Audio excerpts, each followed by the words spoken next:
За реформите министър трябва да си ходи. Кой министър? Как кой министър? Кой? Много.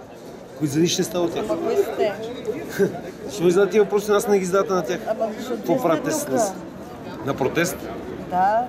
Къде съм? Значи трябва да знаете защо сте тук. Кой е министъра на правосъдието? Здравейте, вас какво ви води тук? Протеста. Кой протест? Този. Кой този? Този. А по кой въпрос?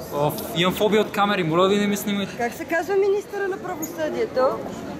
Това момче тук ще ви кажа. А вие що не ми казвате? Защото имам фобия от камери, аре моля ви. Ама защо сте тук?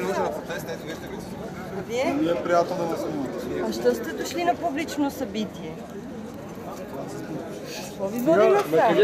Някой от вас да знае как се казва министъра на правосъдието? А? А защо сте дошли? Чуйте с какво правите? А, така...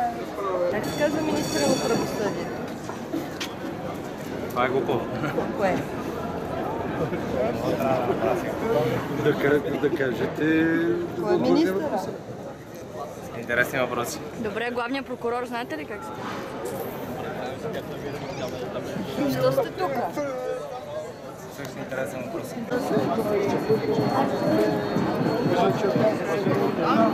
Още един. Ай, ходи го пите. Ай, ти вече стигам нервите.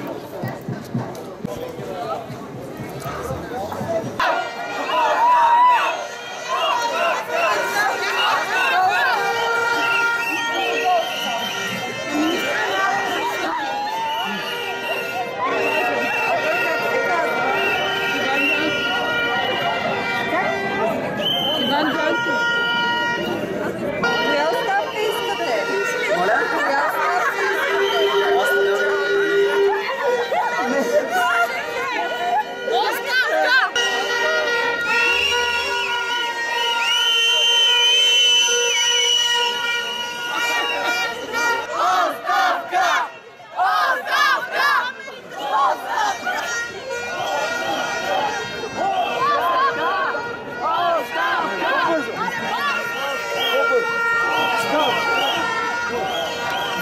Не се чува!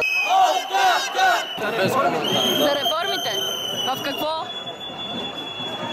Да се махна. Той кой е? Министър и не го искам. Министър на какво е?